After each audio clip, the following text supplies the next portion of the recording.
All right, good afternoon, everyone. My name is Jonathan, and I'm an alcoholic. And we want to welcome you to Cousin Jonathan and Clyde, the Rocketman Big Book Study Podcast. We're just two sober alcoholics reading and studying and discussing the Big Book together the way Joe and Charlie did back in the day. So let's start with a moment of silence, followed by the set aside prayer, which will be read by our sister Regina today.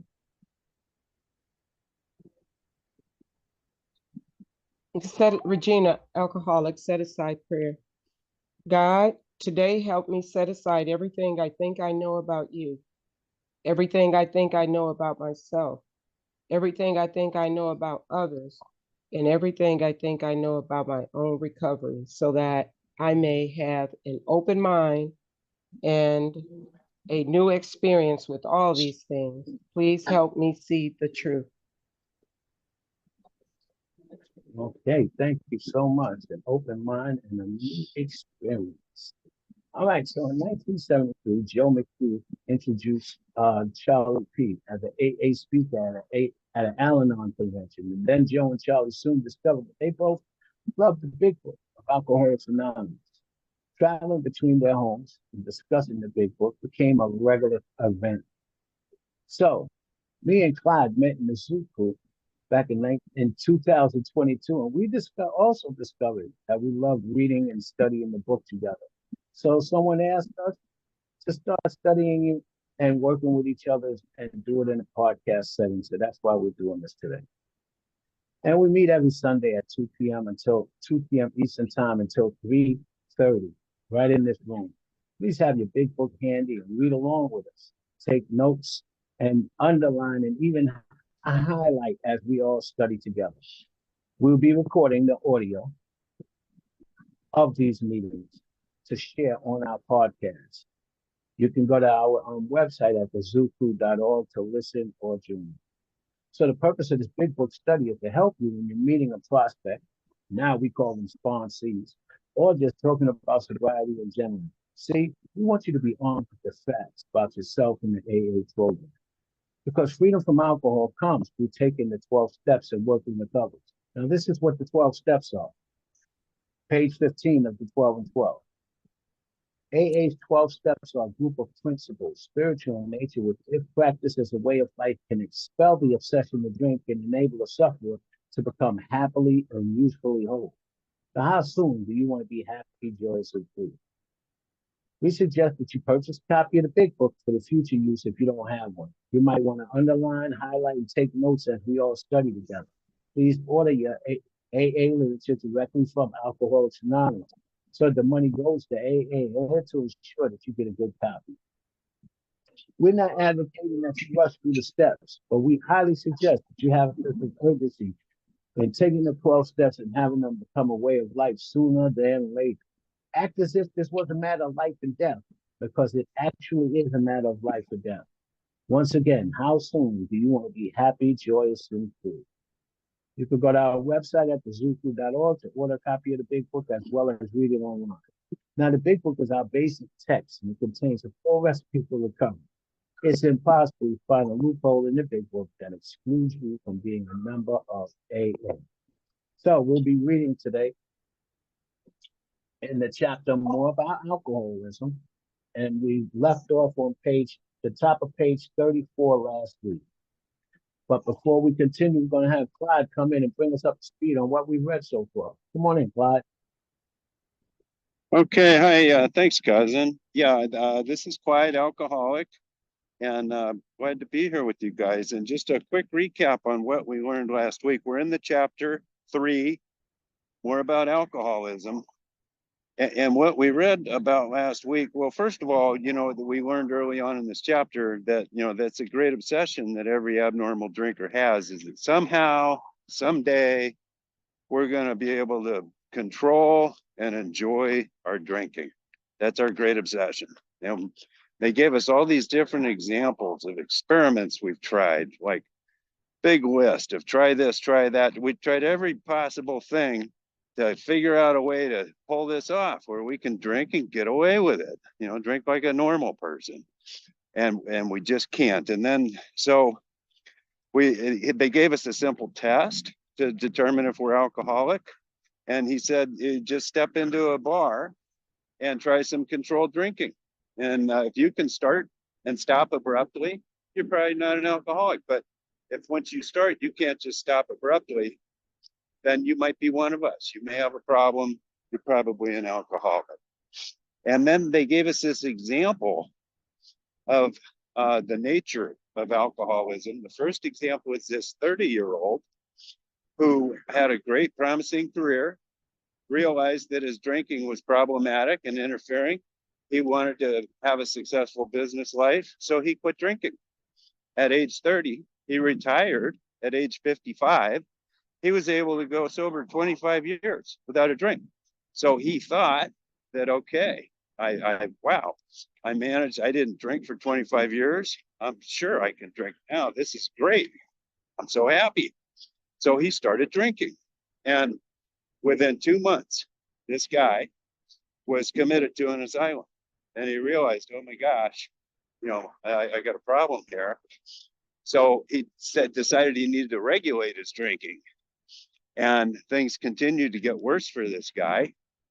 And he summoned all the courage, mustered up everything he could to quit completely. He realized, uh-oh, I got to quit, completely quit. And he found he could not. He was dead in 4 years. So then we learned about, before we pick up today, what a reservation is. And that's what this is. He had this reservation that if I can stay sober for a certain period of time, then I'll be able to drink again in the future. He's reserving the right to drink again in the future when he can safely do so. That's what a reservation is. And we're learning that that doesn't work. So once an alcoholic, always an alcoholic. That was the message. Now we're going to learn more about alcoholism. That's the name of the chapter. And today we're picking up at the top of page 34. And here's what it says. As we look back, we feel we had gone on drinking many years beyond the point where we could quit on our own willpower. If anyone questions whether he has entered this dangerous area, let him try leaving liquor alone for 1 year. Here's another example of trying to control our drinking. If he says if he's a real alcoholic and very far advanced, there is scant chance of his success. In the early days of our drinking, we occasionally remained sober for a year or more, becoming serious drinkers again later. Though you may be able to stop for a considerable period, you may yet be a potential alcoholic. We think few to whom this book will appeal can stay dry anything like a year. Some will be drunk the day after making their resolutions, most of them within a few weeks.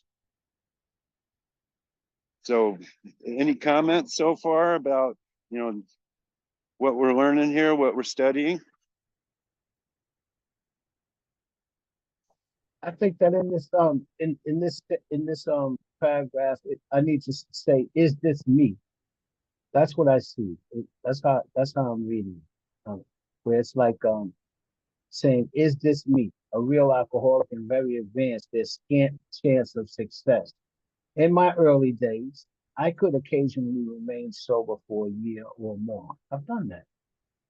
Then becoming a more serious drinker again later, though that a more serious drinker again later. Yeah, that was right. When I quit on my own and then picked that back up again, part of my story is that I would come back with puppies. And what I mean by puppies is with other habits. So I was getting worse and worse and worse. So that's what I see in this paragraph here. Any other questions or comments on that? Yeah. Go back out drinking and coming back with puppies that turn into Rockwallers. Okay. Well then, there's no other comments. Let's go ahead and continue. Anyone can come in. Anyone, yes, but let's make it clear that anyone can come in, or we're all just studying this book together. So anyone can come in with anything that you identify with, questions, or maybe you might be able to bring something to light that we don't see.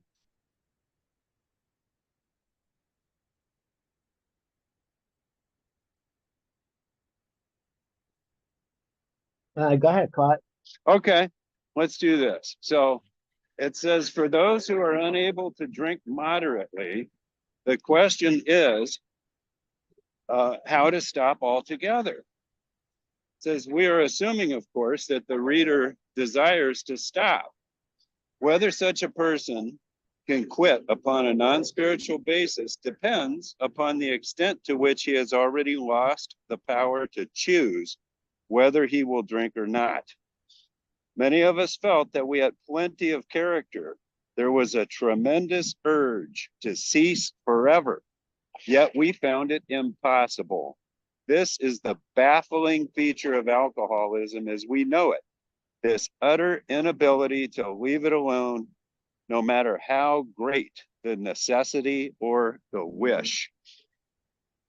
And what comes to my mind is this great necessity. They're describing the hard drinker. Remember the three descriptions? There's the moderate drinker, can take it or leave it alone. The hard drinker can quit if he really, really has to. That's what they're talking about here. And then there's the real alcoholic that has lost control completely. That's me. So as badly as I want to quit, I just can't do it. I have this utter inability to leave it alone. It's baffling. I just can't stop. I cannot stop. Once I start, I cannot stop. Well, Vise, you don't have to raise your hand. You can just come on in Yeah, and this share. is one of those. So feel free to share. You could just unmute yourself and just come on in if you would like to say something, Coley. All right, yeah, I'm Clovis, I'm an alcoholic, and I find this particular passage really, really speaks to me because that sentence, it's the third sentence, whether such a person can quit upon a non-spiritual basis depends on the extent to which he has already lost the power to choose whether he will or will not drink. And why was that so, I would say, why did that hit me so hard, right in the gut, actually?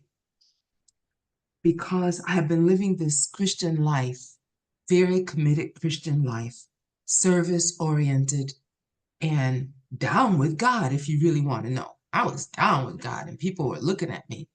But God was not in the driver's seat of the alcohol. I was like, God, you can ride next to me. I can handle this. And so it was that, like a partition was in my brain.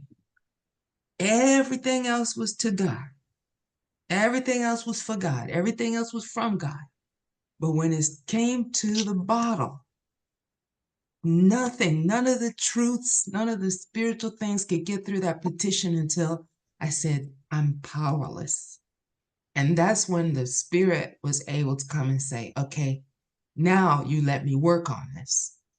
And so I was amazed at how quickly the obsession went away when I said, God, you get this last square meter, meters because I'm living in Europe, you get this last square meter and you get to tell me what to do with the whole life, my whole life.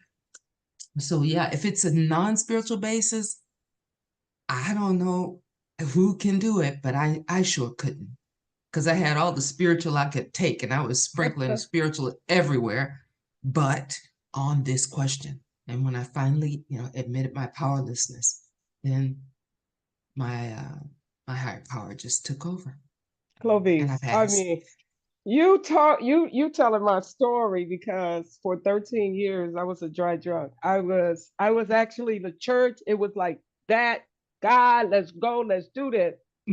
But it was like a divide, like you said, the strangest thing, because I thought I was really actually surrendered, but I really wasn't truly. I wasn't truly. I was still like, okay, I was trying to be God and say, okay, we're going to do it like this. Okay, come on now. Come on, stick with me. Stick with me. Crazy, the insanity of it. And what else in this paragraph right here really sticks out for me is where it says, we are assuming, of course, that the reader desires to stop.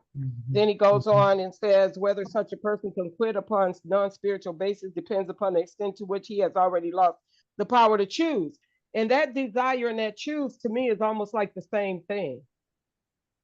The choice. Did I really want to quit? And when I made that true desire within myself to say yes, please, and I know I couldn't do it on my own and turn it over to God, then like you said, it happened quickly. I was like, and I know I didn't do it. It was amazing and it's almost like miraculous. It really was.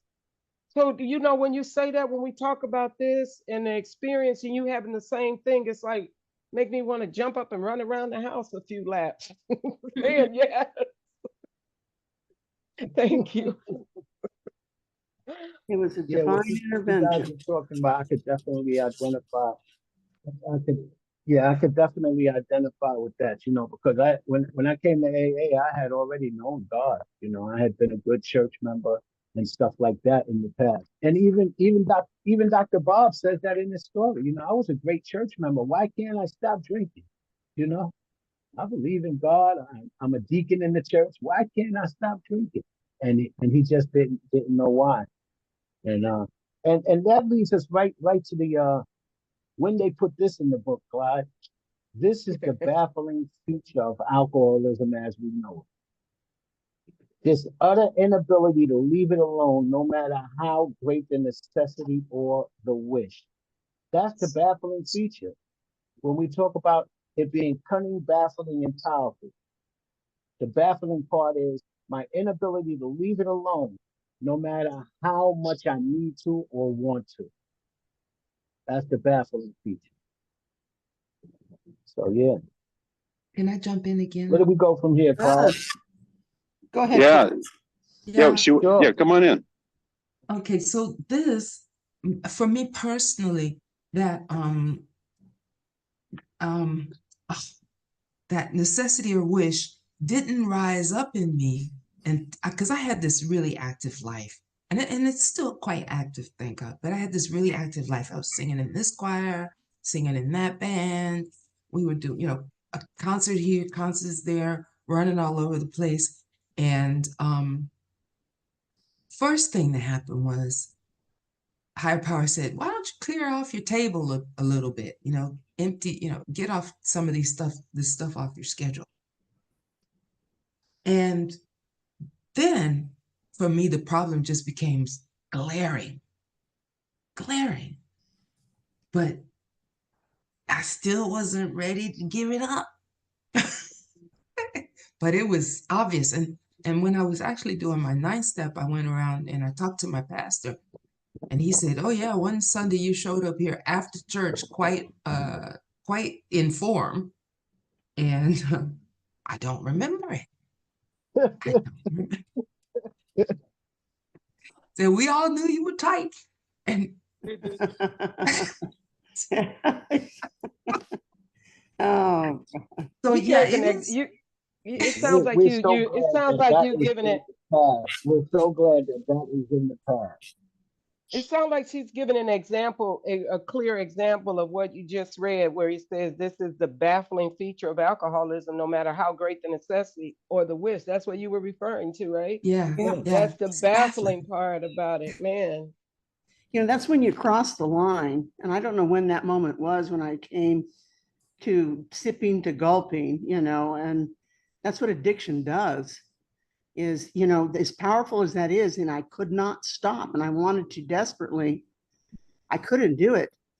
And in an instant, God removed that compulsion to drink when I finally surrendered and I said, I can't do this.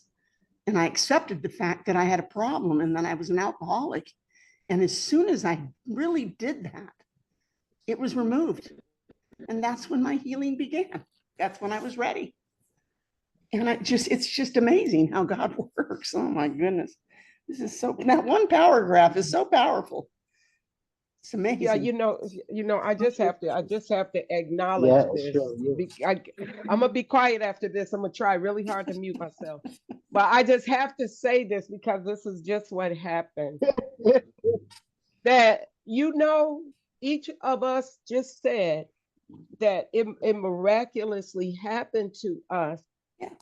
That is like a testament of the magnitude of the greatness of God in the possibility of people to Amen. be I mean, just- recovered. Yes, Man, that's hope right there. it That's hope. is. It is. It's a beautiful thing. You know what I'm hearing also, because my story matches everyone so far exactly. And so we were all in the same position. We could not quit. Yeah. We needed a spiritual basis. Because Yes. to the extent that we had already lost the power to choose, we were all in the same boat. We were all real alcoholics. And the spiritual basis is what worked for us. That's the miracle of it. God can do these things for us. We can't do it on our own. Right. We have to have power come from a power greater than ourselves. Yeah, period. If you cross that line and you're in to the extent that I have and we have, we've got to have a power greater than ourselves. That's the bottom line, and that's what we're all saying. Amen. Amen. Okay. So let's read on just a little bit, right? Yeah, we're It gonna. says, This is so real how exciting. then shall we help our readers? Okay. So how then shall we help our readers determine their own satisfaction because they are one of us? That's a question. So how shall we help a reader determine to their own satisfaction if they are one of us? The experiment of quitting for a period of time will be helpful, but we think we can render an even more a greater service to the alcoholic sufferer and perhaps that is eternity. You would say something? Yeah, where you said right there, how then should we help our Okay. readers determine to Medical their own security. Go ahead. satisfaction? And that question right there had to be put on the discussion for those that wrote this book because they answered it. They said that we just got to tell our story. Just Mhm. tell our story. I don't know where it is written about that, but that's how. That's the truth. No, that is the answer. You know, to tell them about ourselves. We just read that last week, and it's also time after time said so many different ways in the working with others. You know, Go find so it another says the alcoholic experiment and of share quitting it. for a period of time will be helpful. Hmm. But we think we can render even greater service to the alcoholic sufferer and perhaps the medical fraternity. So we shall describe some of the mental states that precede a relapse into drinking. For obviously, this is the crux of the problem. Yeah. What Yeah, sort of thinking dominates an alcoholic who hold on, repeats time after time the desperate experiment of the first drink? Okay. Yeah, so I have a comment here. You know, Bill, the way the book's written, you know, asks a lot of questions and then gives the answer. So the question, like Cousin said, was how then shall we help our readers determine to their own satisfaction whether they are one of us? Does this apply to me? That's a question. And here's the answer. They say, you know, you can try this controlled drinking thing, but we have an even better idea. Here's the answer. We're going to describe some of the mental states that precede a relapse into drinking, because obviously this is the crux. That's the most important part. That is the problem. And so this is how I'm going to find out if I'm an alcoholic. They're going to give me some specific examples of the thinking, the mental states. So what's going on in my head to make me an alcoholic? And that's what they're going to tell us. They're going to give us examples. That's the question and the answer. Any other comments? Okay. I can comment on this. Well, we're gonna go right to this part because yeah, go ahead. Because I know the answer to this. Go ahead. Wendy Alcoholic. Go ahead, please.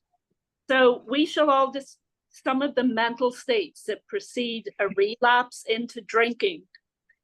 For me, I had like 17 months sober I did work a 12-step program, but I knew months before I picked up the drink that I was going to do it. So, you know, it just, this speaks to how the thinking is so irrational, my thinking.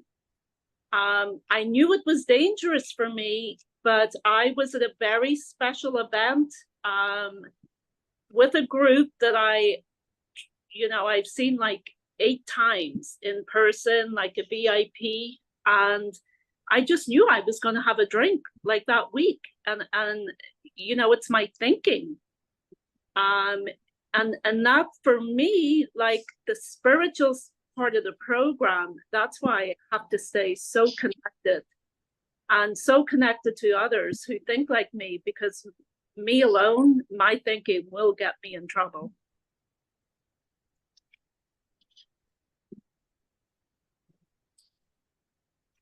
All right, thank you so much. So now it goes right on to say, what sort of thinking dominates an alcoholic who repeats time after time the desperate experiment of the first drink? What sort of thinking?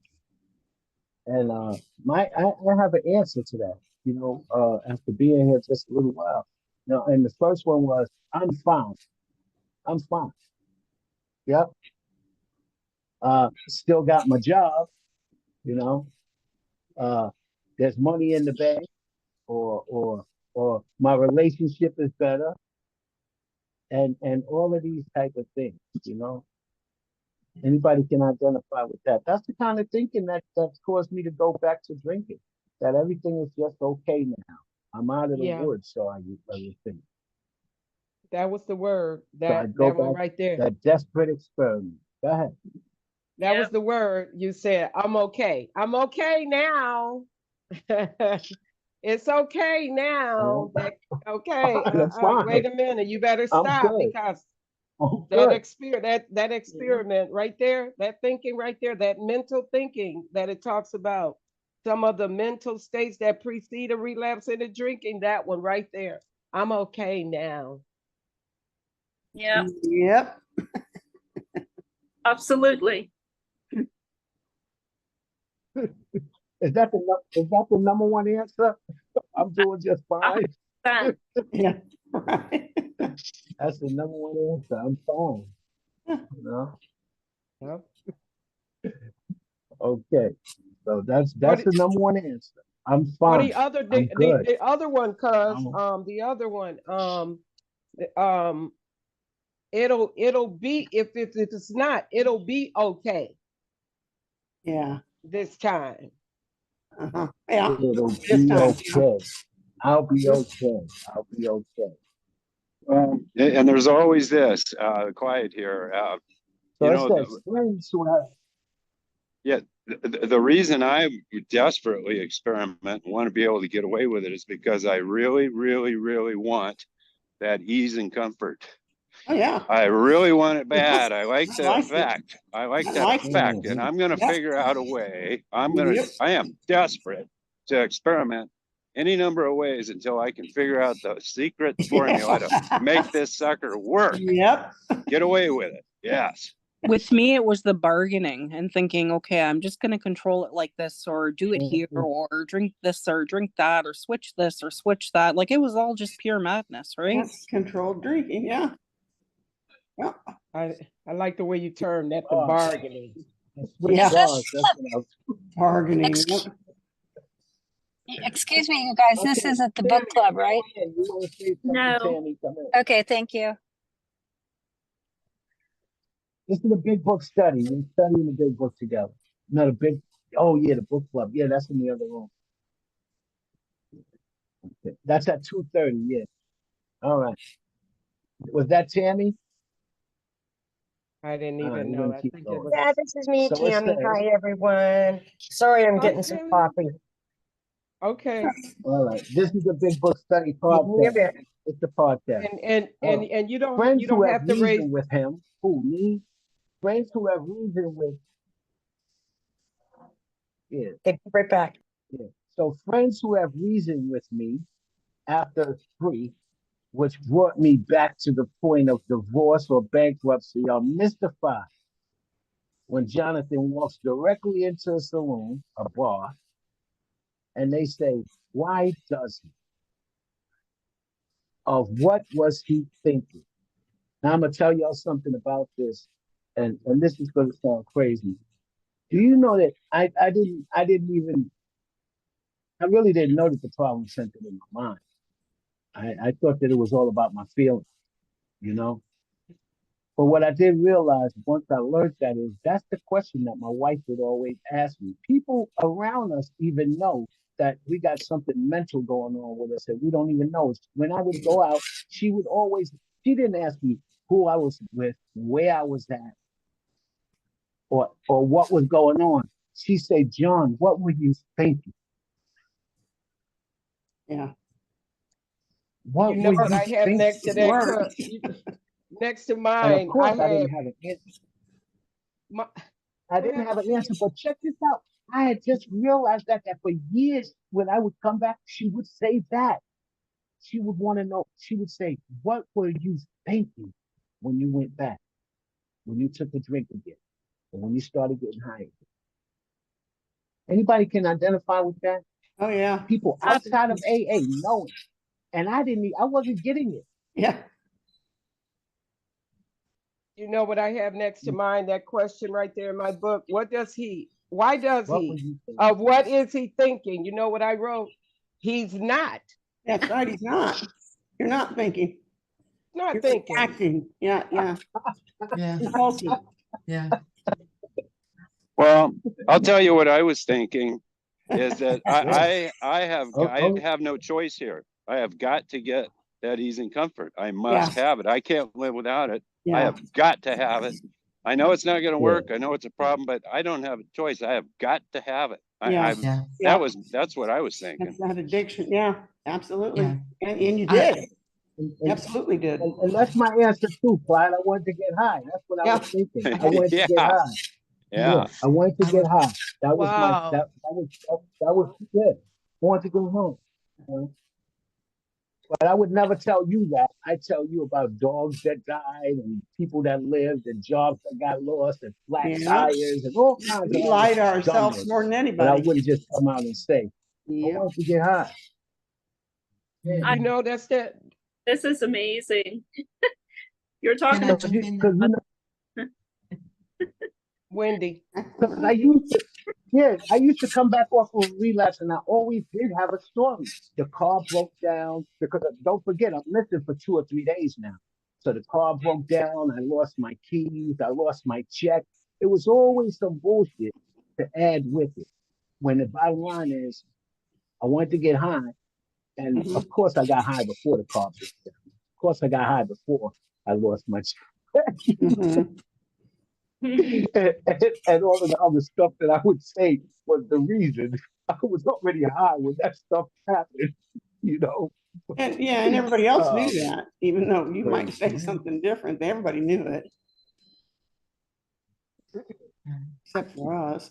My thought process was Yeah. that I was So, of what gonna were we have thinking? We fun. were thinking about getting Yeah, drunk. have fun. You go out. Yeah, there you go. Party. I deserved it, you know, like Yeah. I need to go blow off steam. Everybody it's the resentments, right? Like that were in my mind when I went back out. It was like nobody understands me. I need to go do this for me. And it was like it was selfishness, but I thought it was something I deserved. Mm. With me, it was also justification of self-pity. I have been so tough that I have a right to have this drink and keep drinking and keep drinking. Mm. My Oh. justification, I had two Mhm. backstory. Well, one backstory was I had a friend long time ago whose doctor told her she had to lose some weight, and she looked at me and she said, that means I have to give up food, and that's my only comfort. And so I said, oh, heaven forbid, food. If I have to give up booze, I may as well die. Oh, So yeah. I said that's going to be my only comfort, and I went proudly into an active addiction, saying that that's Yeah. going to be my comfort. Yeah. And so when you get to that, what was he thinking? Yeah. There's a point where I was not thinking. My brain was completely under the control of alcohol. Yeah. I could get up and I could go work a whole day if I knew that I had my fix at home waiting for me when I got there in the evening. And so, and sometimes I had to leave a meeting, an evening meeting early to get my fix, my bottle before the store closed. You know, they were like, "Where are you going, Clovis?" I said, "I just have to quickly run out here and take care of something real fast." It wasn't me. Yeah. It was that middle, it was that part in that brain, that reward center that was saying, get your, hook and reward up now before you Mm-hmm. God, you do I'm your glad I don't have to meetings, live that all way your anymore. errands and everything. You hook and you can go home and sleep peacefully. Yeah. Sleep, pass out with your new consolation. Yeah. So I wasn't thinking. There was a point where I was no longer thinking. It was driving me. Okay. Mm-hmm. You, Yeah. you know what? So You, we you all know, we all agree. We all agree on that. We all agree on that. So you know what comes to mind when we talk about this part right here is the cunning part, Mm. because Yes. it Yeah. tricks, it is deceitful in the mind. You know, the Rewind. shrewdness of it all seems to come to light because of the slyness, the way it gets you to think all these different things like justification. I gotta have it. I deserve it. All this cunning and divisive type of way to think in order to get that thing. Yeah. Or justify it in our mind that we have the right to do it. Yeah. I deserve it. I can do it. Yeah. It's pretty bad. Absolutely. I I deserve it. That's right. That's a big one too. So we're gonna look at our first example, which we all have read about Jim before. So here's our first example. It says our first example is a friend. We shall call him Jim. This man has a charming wife and family. He had inherited a lucrative automobile agency. He has a commendable war record. Wow, he's got it going on. He's a good salesman. Everybody likes him. He is intelligent, normal so far as we can see, except for a nervous disposition. Did no drinking until he was 35. In a few years, he became so violent when intoxicated that he had to be committed. On leaving the asylum, he came into contact with us, AA. On leaving the asylum, he came into contact with people who had gotten sober. So then it says, we told him what we knew of alcoholism and the answer we had found. He made a good beginning. His family was reassembled, and he began to work as a salesman for a business he had lost through his drinking. All went well for a time, but he failed to enlarge his spiritual life. To his consternation, he found himself drunk a half a dozen times in rapid succession. That's about 6 times, right? A half a dozen. Mm-hmm. On each of these occasions, we worked with him, reviewing carefully what had happened. He agreed he was a real alcoholic and in serious condition. He knew he faced another trip to the asylum if he kept on. Let's stop right there. All right, so Jim, we know that he's pretty much a normal guy. He's got everything going for him. He starts drinking at age 35, and in a few years, he can't handle it anymore. He becomes so violent that he's starting to wind up in asylums. We call those detoxes these days. So he came to AA, and we told him what we knew. And we told him about the answer that we had found. And he made a good beginning, and the family was assembled, and he began to work as a salesman for a business that he had lost through his drinking. All went well for a time, but he failed to enlarge his spiritual life. That's a big but. To his consternation, he found himself drunk a half a dozen times. Yeah, yeah. That's a big but. That's where we see the 1, 2, 3 shuffle. Yeah, that's where, and you know, Regina, that's where we see the 1, 2, 3 shuffle. This is what I used to do. I'd come in, you guys would tell me about what you knew about alcoholism, and you would even tell me about the answer that you guys had found.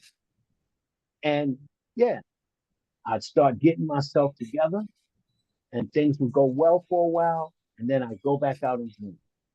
I'd go back out and drink. I'd go back out and drink. You know, time after time, and you guys would continue to try and help me, and to try and help me, and to try and help me. The part that I Anybody else see identified, that? yeah, the part I identified with it was he seemed like a normal guy, but then when he got drunk, he was like, you could tell by the way they wrote that it's like complete polar opposites, that he got violent. It's just like a totally different person. And that's kind of what my experience was with people. They would meet me and I seemed fine. I seemed like a fine person. But then once I started drinking, I should have been institutionalized. Yeah. I am just, And I'm it shocked says right that the here. problem was right here in the bottom of the Oh my left goodness. paragraph.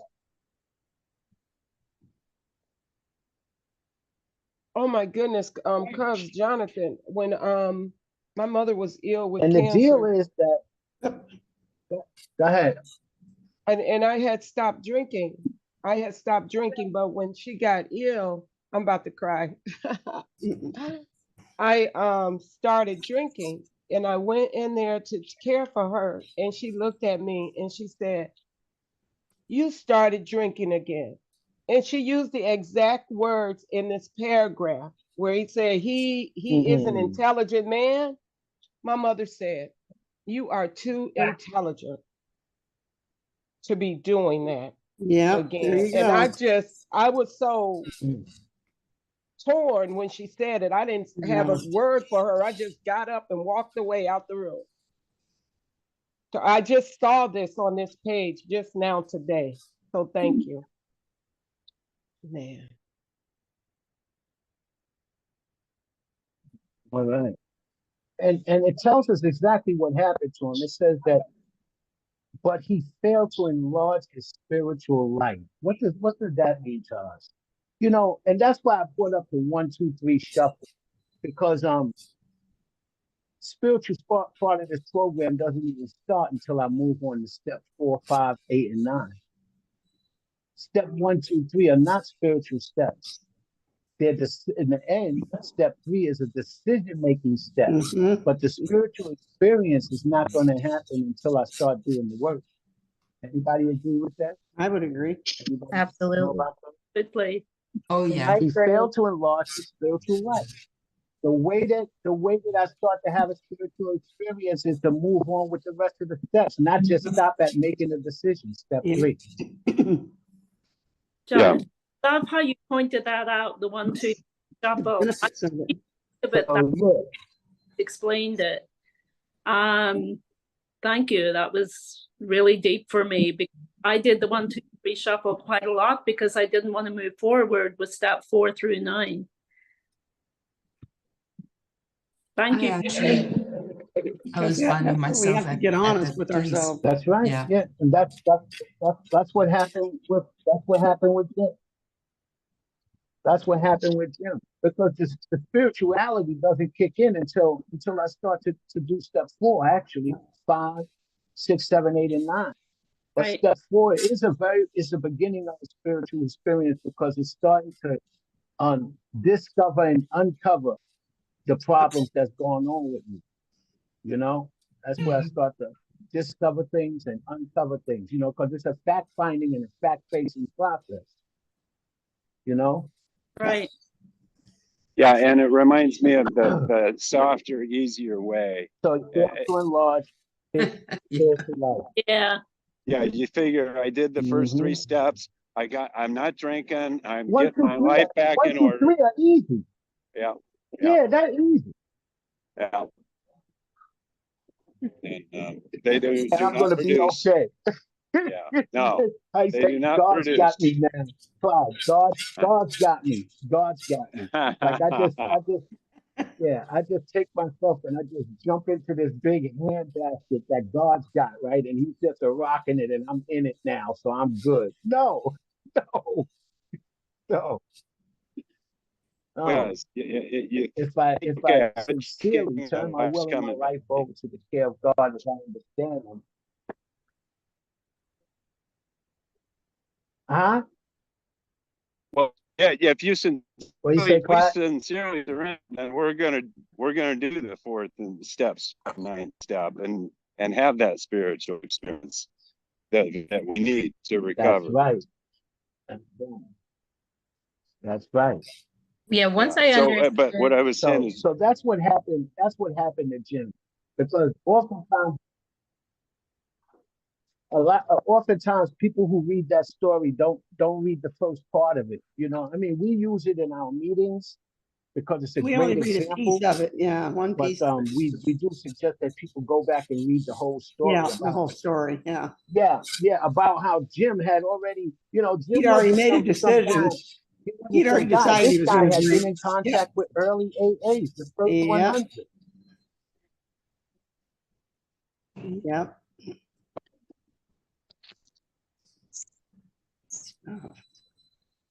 yeah, once I understood the why and the what of it, of why I drank, it took the power out of it. Like, because I was able to understand that it wasn't alcohol, it was me. That was just the solution, the only solution I really knew until I had the spiritual experience, which was the real That's right. solution. That's right. yeah. And So and Sam, why'd you drink? You know now, right? Yeah, Tell us why you drank. exactly. I drank because of the feelings that I couldn't let go of, that I hadn't accepted yet. And um, people who I felt wronged by, where I didn't look at what I did in the situation because I didn't have any accountability because I didn't look at it correctly. I wanted to look at it like I was the victim and all these people because I wanted to drink. So it was like an example to me of how I was wrong. But once I looked at what the thing was and I looked at my part in it, the power was out of that because I But recognized that the real problem is me, I drank because I and liked not and it. these other people. yeah, and those are the two answers. She just said one answer Yeah. straight out the book. Says that once we have the habit bad enough, right, Yeah. that our problems pile up on us, and they That's become right. astonishingly That's right. That's different. when all the They trouble become starts. astonishingly difficult to work on. That's what she said. Yeah. A problem started to pile up on her, and they became so difficult to work on that she couldn't do anything else. She had to Yes. run for cover. And you Yes. said the first answer. There's two answers to why we drink. I found in the big book. Yeah, that fit me. And first of all, I drank to get high. Men and women Yes. drink essentially because Yep. they like the effect produced by alcohol. That's me, right? Me too. And then the second reason is, like Sam said, it says that once I Then you got the create habit all bad kinds of enough, problems. that problems that normal people could work on, Yep. I just couldn't work on them. And then my Right. problems would pile up and pile up and pile up until I just couldn't do anything else but go back to the Bible. So those are the two reasons why we drink. I mean, Vicious of course, cycle. yeah, it's the vicious cycle. And that's in the book, and I'm glad that we know that today. Number one, I drank Yeah. to get high. Number two, I drank because I didn't want to deal with my problems. I Yep. drank to get high, and I drank because I didn't know and did not want to deal with my problems. And they overtook me. What really And helped me was the fear, a part of it that I didn't, when I first came in, I didn't notice, I didn't understand the fear inventory, but I work it every day now, and I worked it when I went through the steps, and it plays a big part in Yeah. That's a good one, Sam. where I feel wrong. Yeah. The fear inventory. Fear. Everything's, for me, everything really is driven by fear somewhere. Mm-hmm. Somewhere is And fear-based. It's fear-based somewhere. Evil and corroding thread is what Bill calls it. Yeah. Evil and corroding thread. That's right. That's right. It sets the train in motion. That's right. All right. Yeah. So we know that he did the 1, 2, 3 shuffle. He had an opportunity to meet us. We told him what we knew about alcoholism, and still he failed to enlarge his spiritual life. To his consternation, he got drunk a half a dozen more times. On each session, each time, we worked with him. Now, reviewing carefully what had happened, he agreed he was a real alcoholic. See, he agreed he was a real alcoholic. Step one. And in serious condition. He knew that he faced another trip to the asylum if he kept on. Yeah. Moreover, he would lose his family for whom he had deep affection. He knows all of these things. He knows that if he keeps drinking, he's going to lose everything and his family. And then on page 36, it says, yet he got drunk again. Yeah, he could not stop drinking. Yep. Wow. Wow. Even though I knew that. So we Wow. asked him to, yet he got drunk again. Let's go back on that page 35. This is a lot going on. He I'm telling agreed, number one, I'm a real alcoholic. This thing is serious. I'm going back, if I go back to drinking, I'm going back to the madhouse or the detox. I'm going to lose my family, whom I deeply love and I care for. But it doesn't matter because this is part of the baffling part of this disease, no matter how. It says, look, and you know what? If you open your book, it's right across from one another. Wow. Listen to this. This utter ability to leave it alone, no matter how great the necessity or wish. Yeah. He agreed he was a real alcoholic and in serious condition.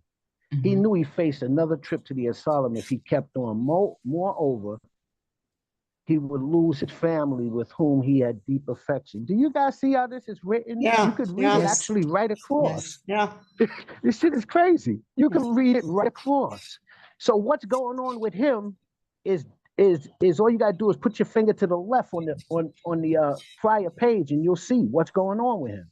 His utter inability to leave it alone, no matter how great the necessity. Yeah. Wow. Wow. The way this book is written. It's amazing. Yeah. Yeah, you know, He got can I drunk. bring out You see one of this? the Do you things? see? Yeah. Oh my goodness. Oh, If you got your book wide open, you will see this. When you're I reading see. this where he agreed, all Yeah. you gotta do is take your finger and bring it back to the left to the next page, and it's the utter ability to leave it alone, no matter how great the wish or necessity. Amazing. That's awesome that you caught that. Yeah. That is amazing. Yeah. That's crazy. You know that's in this book a few times. It's like that in this book a few times. And you know what that tells us? What? That this book, it just repeats itself many different times. It Yeah. repeats itself and repeats itself and It repeats just says itself. it in different ways so that everybody Says it in can different eventually ways. get it and understand it. Yeah. Repetition But it's strengthens and also confirms inspired. habit. Yes, it is. So- Divinely So no inspired. matter- It absolutely is. So what it's saying is, no matter how great the necessity or the wish, turn the page. He got drunk again. Yep. No matter- he got drunk again. So this is serious here. So we asked him exactly how it happened. And this is his story. Yep. I came to work on a Tuesday morning.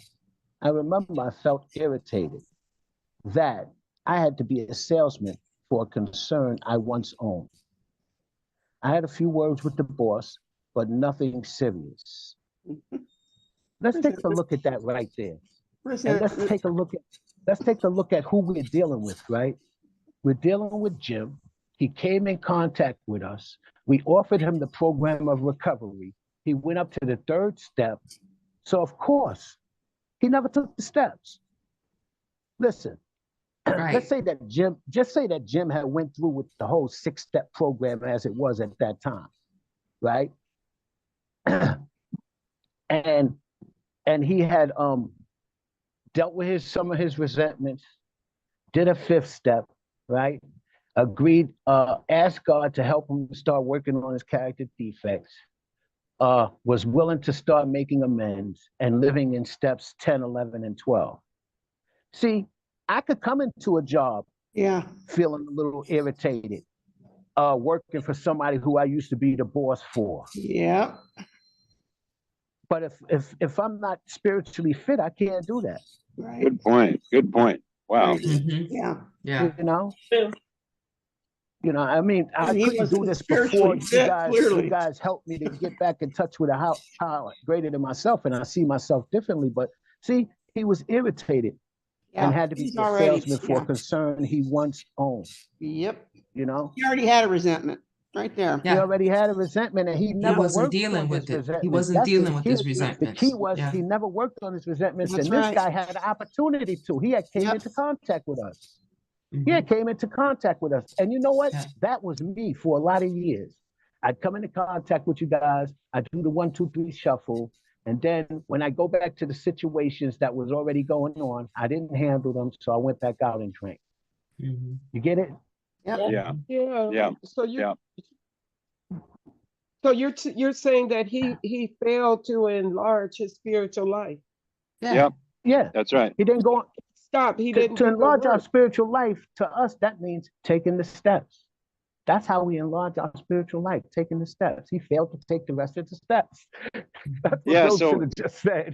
yeah, He what we're failed to- learning, what we're learning is the mind of an active alcoholic that's not practicing the Yeah. principles of the program, doing the steps. That active alcoholic, this is the thinking that we have Yeah. when we're not practicing these principles. Yeah. Yes. Yeah. Absolutely. And we're gonna see how this didn't have to happen. Check that out. He So says, you I know remember when you read this, cause you know when we talked about earlier, what was he thinking? And you could see it says got to have and thought he deserved it and not thinking and justifying. All that's gonna be shown in what that mindset of what Clyde was just referring to, the mind of an alcoholic. Yeah. And we're gonna see more about how this could have been avoided, right? You know, we see the problem. I remember I felt irritated for being a salesman for a concern I once owned. Sure, I That's wouldn't one. like that. And then he So says, I he had a few words with the boss. Yeah, but that's nothing right. serious. But here's the That was kicker right step here. 2 then. Then I decided to drive into the country and see one of my prospects for a car. You see, right there, when he had a few words with the boss, if he'd have done steps 9 and 10, he would have been able to do something about that. That's a 10-step issue right there. Yeah. That's step 10. Step 10 could have solved that right there. Yeah. Because step 10 is when I put my thinking cap on and I stop and I put a filter on my ways and my actions. I approach things differently. And if shit goes sideways, I try to fix it right there. And I don't even try and do that alone. You know, maybe I'll call somebody, maybe I'll stop, maybe I'll pause, pray, and proceed. But it says no immediately. He said, so I decided I'd take a drive into the country. Yeah, where I See knew one of my I could get prospects a for a drink. car. So do this job I shouldn't be doing because I got to work Yeah. for somebody and I'm the boss. That's right. This is the way that he was going to deal with it. He was having Running his away. tea party. Yep, he was. That's running away. That's running away. You know how many times? Now check this out. This is me.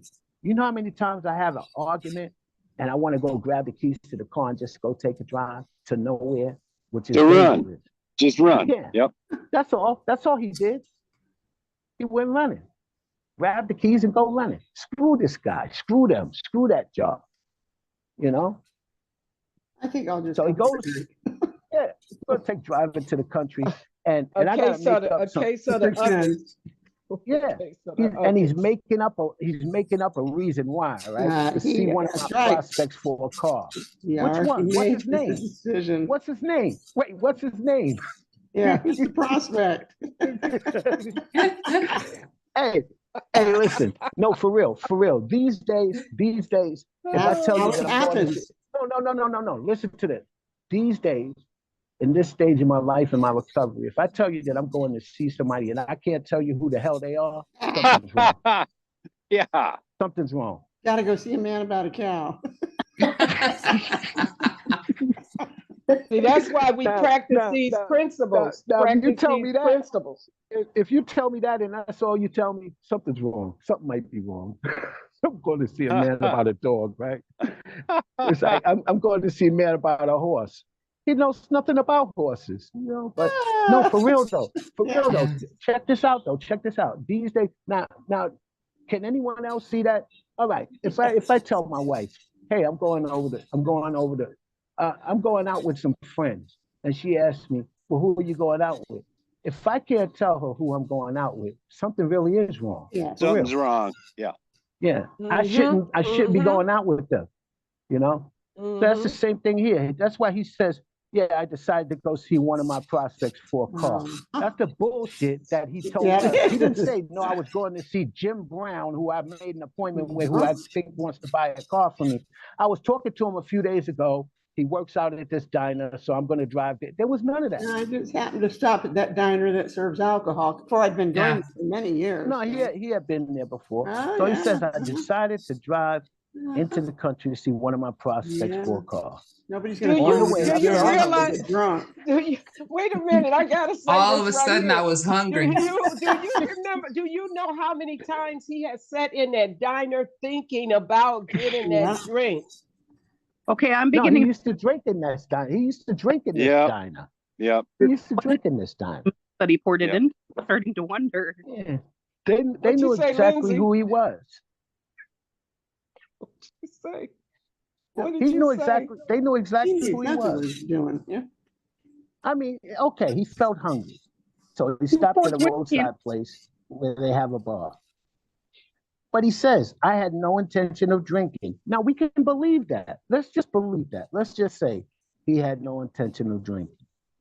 I just thought that I would get a sandwich. I also had the notion that I might find a customer for a car. Wait a minute. He was going to see a prospect.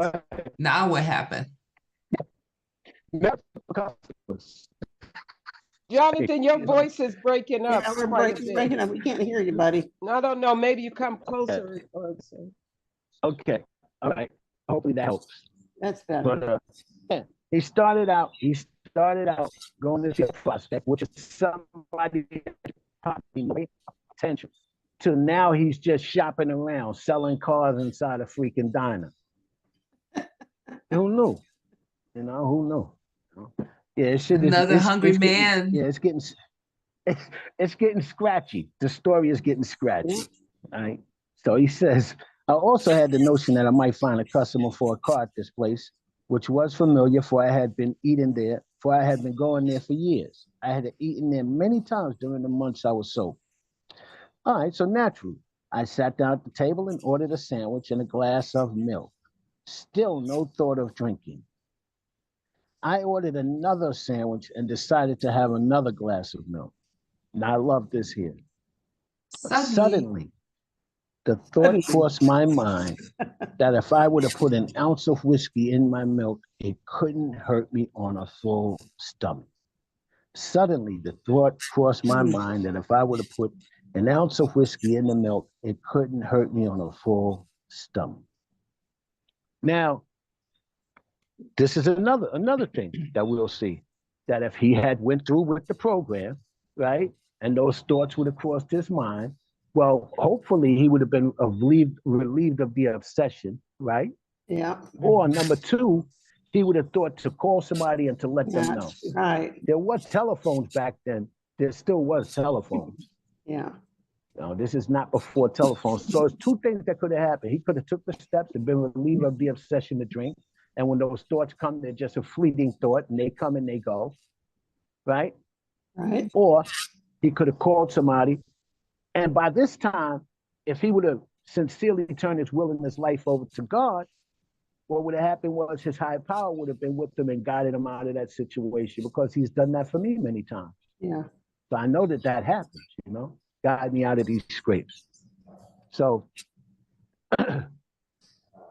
it's all pointing to to Jim not wanting to follow the directions of the program, because we can't listen. This guy he's been coming in and out of meetings at least 6 times. It says that he got drunk a half a dozen times, and each time we worked with him. This is not no freaking newcomer. Yeah, it's not the first, yeah. He's not a newcomer like we would think he is. If we read the beginning of the story, we'll see he may have sat down with Bill and Bob. He sat down with people who had an answer. He said that he came to us and we showed him the answer that we had found to his problem. So, And also, yeah, go ahead. Yeah, it sounds like one more desperate experiment. He's figuring, hey, I've got a sandwich in my stomach, I got milk, I got all that nutrition and fullness. Also. I could sneak a little whiskey on top of it and it'll be fine. It's good. This will work. Yeah. So he's got that insane alcoholic mind too. And he's not using the tools of the program to get work through this on a spiritual basis. So, yeah. That's right. Yeah. So I like the way Andrew put it this morning. If I'm not consciously working on the program, my sobriety, then I'm subconsciously working on my relapse, and that's what was happening to him. That's right. That's what was happening to him. Yes. They say if I'm not working on something, something may be working on me, right? Exactly. Yes. So it says that and it couldn't hurt me on a full stomach. So this is what he does. I ordered the whiskey and poured it into the milk. Now here's a second chance. He said, I vaguely sensed that I was not being any too smart. I vaguely sensed that I was not being any too smart. A little bit. You know, but felt reassured that I was taking this whiskey on a full stomach. Duh. It said the experiment went so well that I ordered another whiskey and poured it into more milk. That didn't seem to bother me, so I ordered another. And the story goes. And this is what happened. Thus started one more journey to the asylum for Jim. Here was the threat of commitment, the loss of family, position, to say nothing of the intense mental and physical suffering which drinking always caused him. I know. Now he had much knowledge of himself as an alcoholic. Yeah. Yet all reasons for not drinking were easily pushed aside in favor of the foolish idea that he could have whiskey if he only mixed it with milk. Here's the moral of this story. Whatever the precise definition of the word, we call this plain insanity. Yeah. Jim is insane. Yeah, he is. How can such lack of proportion of the ability to think straight be called anything else? All right. Whatever the precise definition of the word may be, we call this plain insanity. How can such a lack of proportion of the ability to think straight be called anything else? That's a question. Yeah. And I looked up, so proportion means, the size of something relative to something else. So the consequences physically and mentally, both. You remember being hungover, feeling, the physical effects of it, plus the mental, it's horrible. The huge consequences of taking a drink are big, and just a little bit of whiskey isn't gonna be a problem. I can have just a little bit of whiskey. So that's the lack of proportion. It's like you're not equating the consequences with what you're doing. Yeah, that's the lack of proportion, and it is insane. It's insanity for us to drink and think we can get away with it. Or one whiskey into 3, 4, 5. It wasn't just a little bit. Non-stop. That's where it says doing the same thing, he expected different results. Doing the same thing, and he expected a different result. He didn't think that he was going to wind up back in the detox.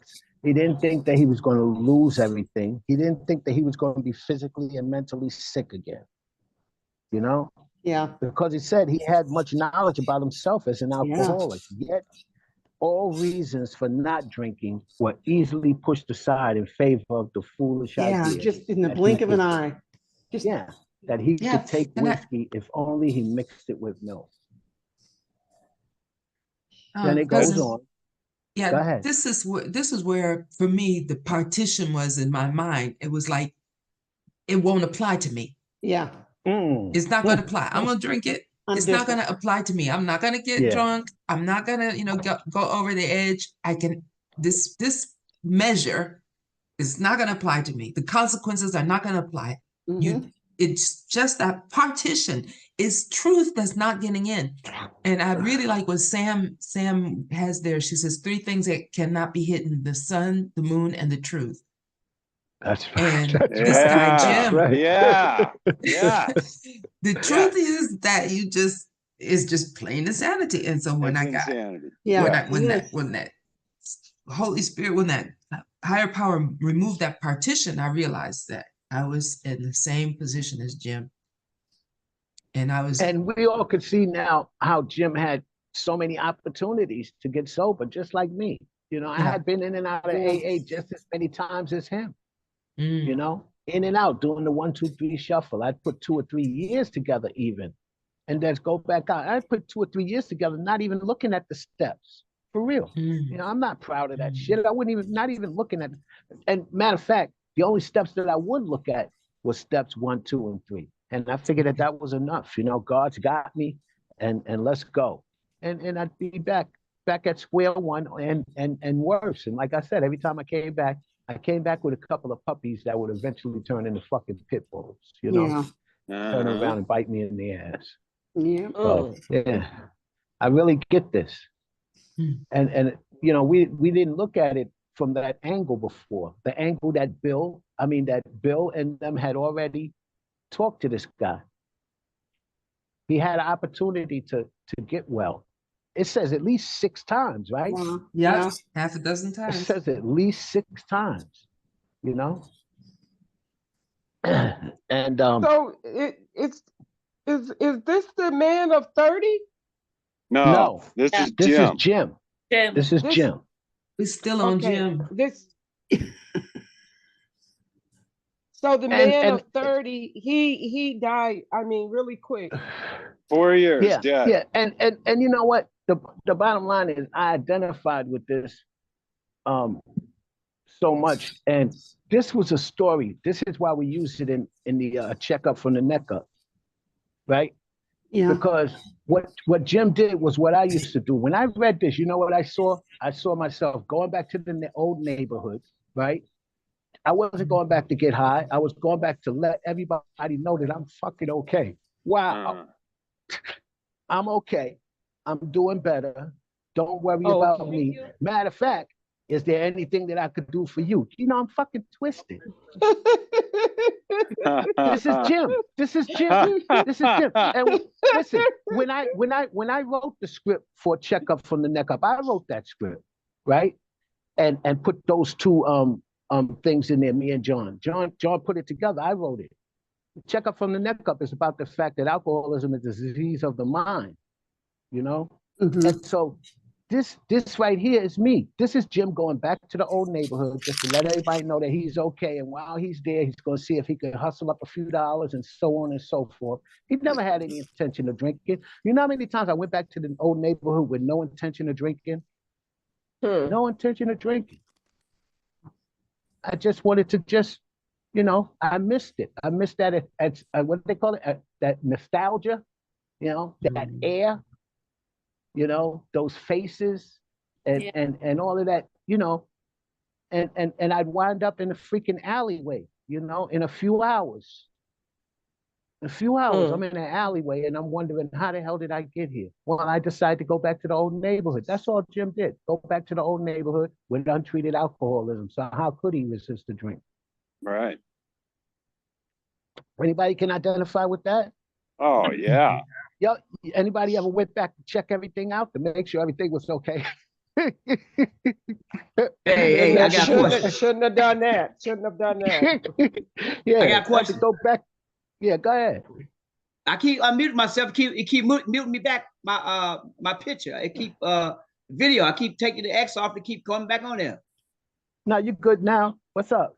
No, I keep coming back on. They keep coming. They keep. Can't see He's my trying face. to, okay, now let's see now. We can hear you. Can't see my face though. All Yeah, my he's face. trying to You gotta turn the take out video the- on. Try and I help got the him out video with that. on. Huh. It got an No, X by all the we see start is a video. C. When I tap All the we X see is off, a it C. come on, then it cuts All back we- off. Oh, we Now see you it's Okay, now. now, we see you Now now. we see you. Yeah, but We see you now, okay. Chris. That's on All your right. end, sounds like that. Yeah, keep cutting off. I don't know why I keep cutting back off. All right, what do you think of what we talk about? I wasn't even. I was trying to get into this video. Trying to get into. Oh, Still okay. going back. Why All is it right, making- all right. All Still right. doing So this. anybody else on Brought me that back out again. on this gym experience? Anybody else on this? Because we're going to end here today. We're going to end here today. Yeah. This is where we're going to end up. We'll pick up next week. But this has been great. Yeah, we saw that Jim had every opportunity to get sober on at least 6 occasions. Isn't that something? You know? And if he had took the steps, maybe he would have been able to deal with that boss in a different way. And when he got and he wouldn't have went running, Jim went running off, and and he thought that he could handle it. That's why he says, "I had no thought of drinking." That's saying, "I got this under control." That was his way of saying, "I got this under control. I had no thought of drinking." But then it tells us, suddenly, the thought of a drink crossed my mind. And when it did, he had no answer. When that question came up, what are you going to do? He didn't have an answer, right? Yeah. And he Cousin- went and he started drinking again. Yeah, go ahead. Yeah, for me, I know we're going to end here, but I just want to say the takeaway for me was that he's doing the 1, 2, 3 shuffle. Mhm. You know, he It's is clear. not It's entering, clear. he's not leaning into the steps at all. And he hasn't even gotten to the abandoning it to the higher power yet. You know, so you can say he's doing a 2-step. So Just like me. Yeah, the 2-step. So did he So- end, thank you all so much for that. Yeah. did he end up in the asylum? Yes, he did. Yeah. Yes, he did. Read it So right the first here. one died, and this one ends up in the asylum. Yeah, he said the foolish idea of mixing whiskey with milk, whatever the precise definition. Wait, it tells us right here. He started on one more journey to the asylum for Jim, right there. Here was the One more threat of journey. commitment, the loss. Yeah, one more journey to the asylum, back to detox for Jim. The loss of family position, to say nothing of the intense mental and physical suffering that which drinking always caused him. Now it's in italics. It tells us about him now. Now this is important. It says he had much knowledge about himself as an alcoholic. He had been in touch with us at least 6 times. Yeah. Yeah, but he was in Yeah. touch with a higher power called God. Yeah, he had been in touch. He had an opportunity to come across people who had an answer at least 6 times. It tells us, And he didn't use it. you know, he didn't want to do it. You know, he's just like me. I was like Jim. You know, I've been in and out of AA probably 6 or 7 times before I finally took the steps. You know, and did what you guys said, and I'm better for it. So Me yeah, too, so we'll cousin. pick up from here. We'll pick up from here next week. I think that But we what did time you great gotta with get on? this, 11 this o'clock talk from here. or 12 No, we o'clock? get on at 2 o'clock. 2 No, no, I'm o'clock Central. Eastern Eastern time. Standard Time. I'm in That's Memphis. 2 Okay, o'clock you're Eastern central, time. so What it's gonna time be is it 1 for you o'clock now? your time. I'm in Memphis. I'm in Central. Okay. Yeah, so 1 it'll o'clock be your time. 1 1 o'clock p.m. your time. 1 Yeah, I o'clock got on Eastern 2 time. o'clock. I got on too late. Yeah, All I'm sorry, right, I don't got worry on. about it. You could. We're here every Missed- week. I missed We're it. here every week.